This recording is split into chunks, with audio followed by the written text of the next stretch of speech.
Lately, I've been feeling confused. Not about my values, not about what I stand for, not even about where I'm going, even though that part is scary, but about how everything fits together.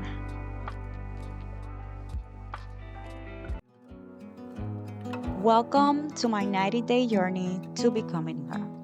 This isn't about becoming someone new, it's about remembering who I am. And for the next 90 days, I'm choosing intention over autopilot, presence over pressure, and identity over expectation. This is the season of becoming her. Welcome.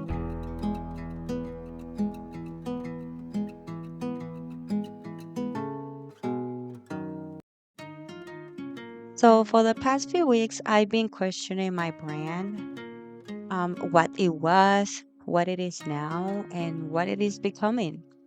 And for a moment, I thought that something was wrong. Like I needed to pick one thing, or that I was confusing people, or that I needed to get back to what worked before. But then I realized something important. I'm not confused, I'm evolving. And growth doesn't always feel clear. Sometimes it feels messy, sometimes it feels uncomfortable, and sometimes it feels like you're standing between two versions of yourself. I don't know how I've been feeling, and I guess we will do a journaling very soon. And I am actually reading a book which is so good. It's called You're Not Your Emotion.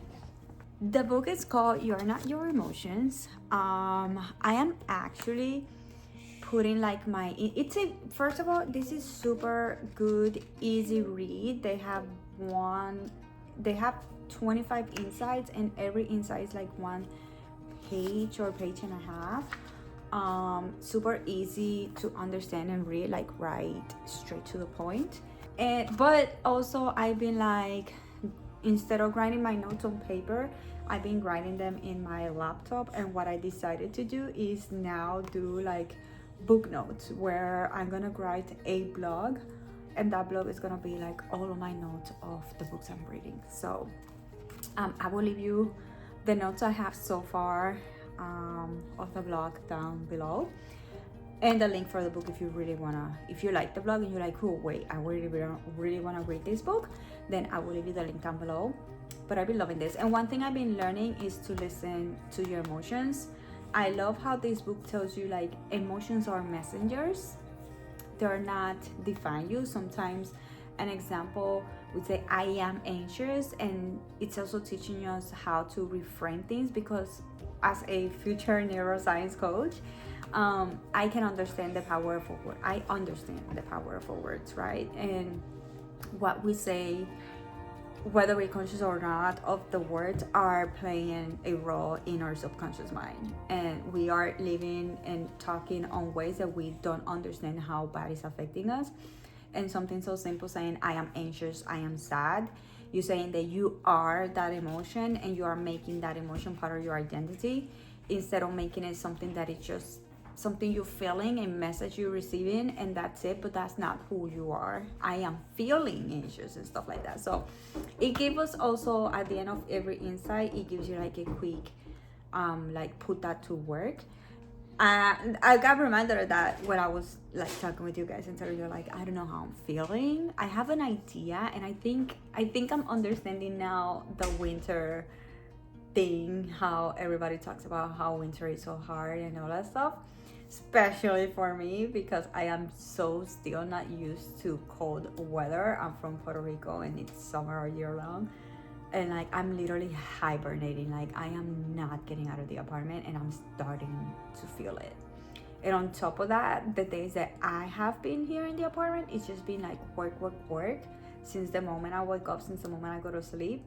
And the only time I don't do work, it's at nighttime, when I finally so tired with the day, I finally sit down in my bed and I start watching a video game and playing games.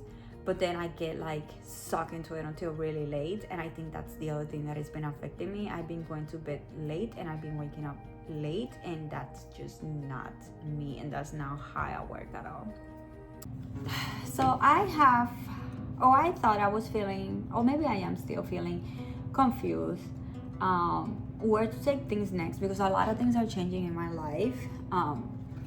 I just finished a relationship. I started going to church, and I started to take care of my mental health because I was in a really bad place, and after having some breakdowns and all that stuff, and finally having to make the decision that I really needed to make, that it was the best for me, I was able to start working on myself and healing. And one of those things is that I've been realizing that a lot of the things that I thought I wanted for my life, I don't want them anymore, or I do want them, but I want them in a balance, and they're not like my top priority. They're like these extra bonuses, but they're not like what I really want for life. And I've been so much calm, so much simpler, so much quieter. I've been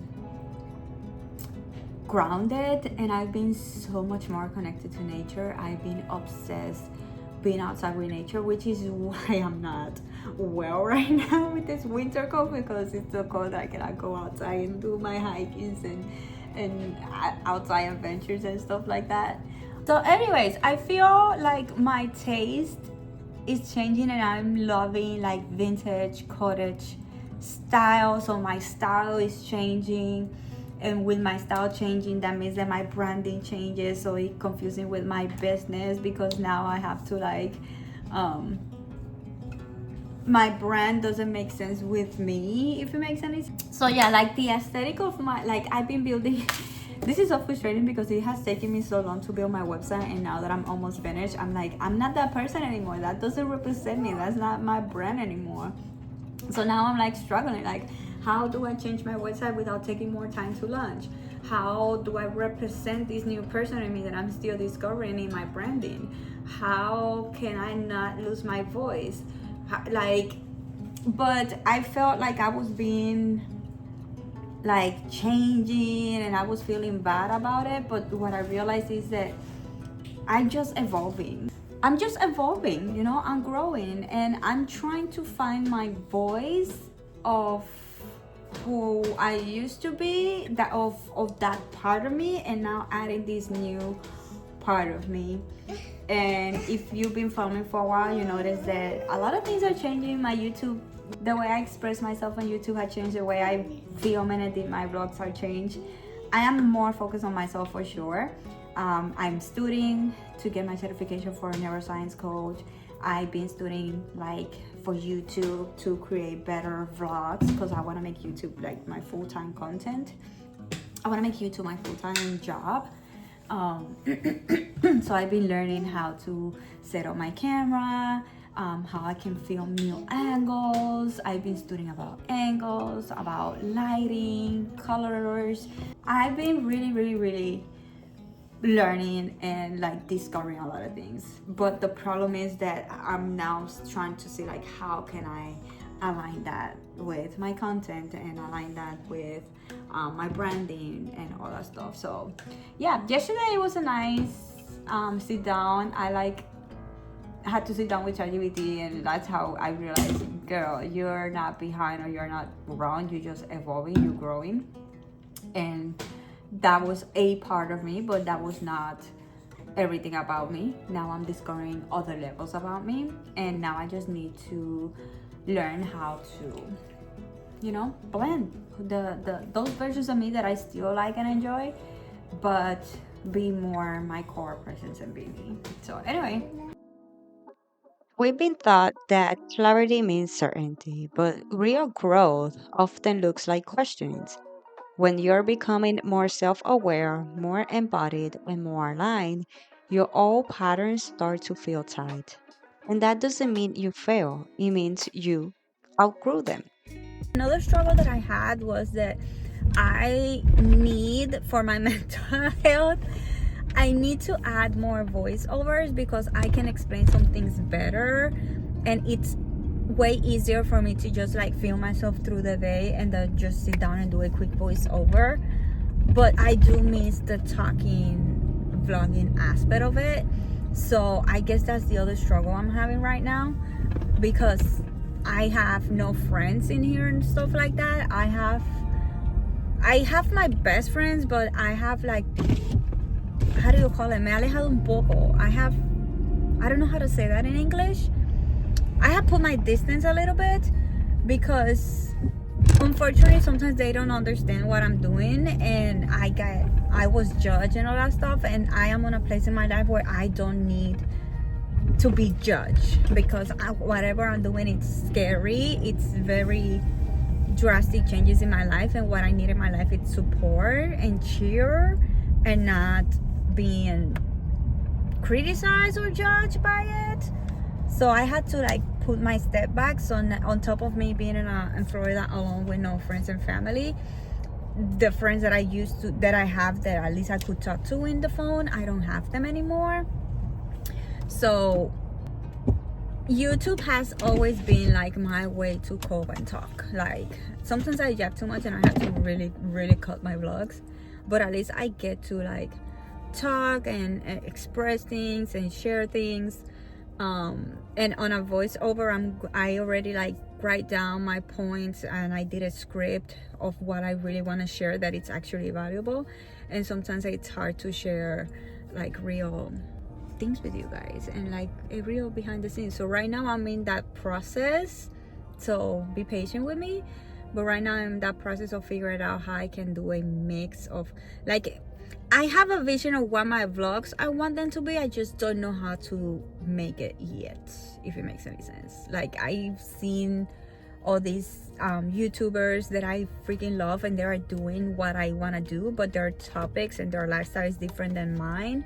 So I'm figuring out how I can do what she's doing, but with my lifestyle. Like right now, I freaking love Linnea, and I forgot the name of the dog. Oh no, I'm so sorry.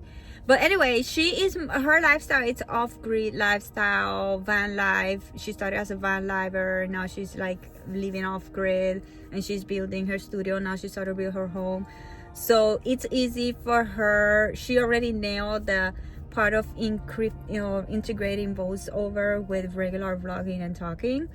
My lifestyle, it's more entrepreneurship, motherhood, and all that stuff. So I'm trying to figure it out, like how I can do a mix of both, because I want this to be like inspiring, be motivating, and I want to bring value. I don't want to just like see you watch my boring life, but what can you take?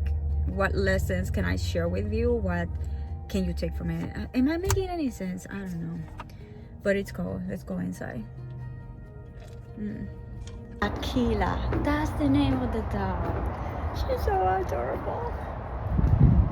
My brand started as one thing because I was one version of myself. And now I'm deeper, I'm grounded, and I am definitely more embodied. And I'm building from alignment, not urgency. So, of course, my message is expanding, and I'm not abandoning anything, I'm integrating it. Here we are getting out of the house again. I was in DoorDash to get a delivery, and the same order that I made, first of all, steak and shake, I wanted to order steak and shake, and I couldn't find kids meals. So I found something that it was gonna work as well for both of the girls. But girl, still like that, it was costing me almost double, and it was only 6 something of tips. But it's only 3:30. If I buy food now, we all, including me, gonna be hungry by nighttime. And we don't have anything to snack on. Like last night, I went to bed hungry because I wanted a snack on. So I think I'm going to stop at Publix real quick to get like the basics for snacking. And I don't know if I want to get the food from there since I'm gonna be there, or still go to Steak and Shake. Like I'm really craving comfort. I don't know.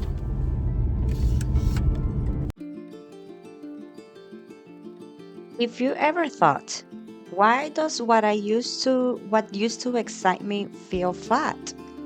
Why don't I fit neatly into one box anymore? Why do I feel pulled in different directions? That's not confusion, that expansion. Becoming hard doesn't mean reinventing yourself every month. It means allowing yourself to evolve without self abandonment.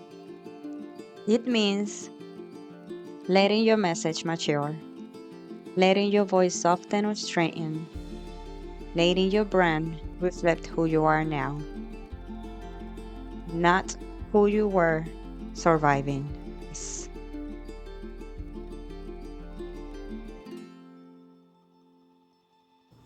Okay, the plans for this weekend are not happening. I was so excited that the weather it's finally good and that we were gonna be able to get out because today is the first Saturday of the month and there's two events that only happens on the first Saturday of the month and I wanted to go to them, but I'm dying. Oh my gosh, you guys, I am so sick. Like, usually I am the type of woman that I will suck it up.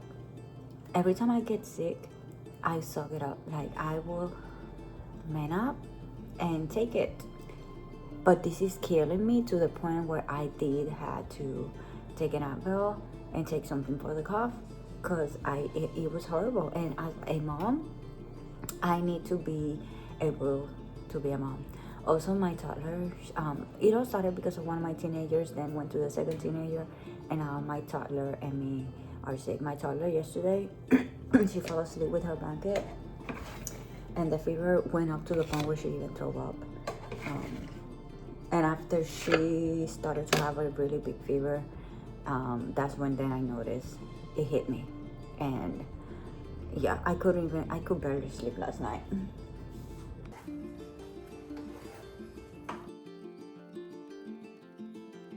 So, if you're in a season where things feel unclear, pause before you panic and ask yourself, what am I outgrowing? What's trying to emerge? What version of me is asking to be honored? Because confusion isn't the enemy, resistant evolution is.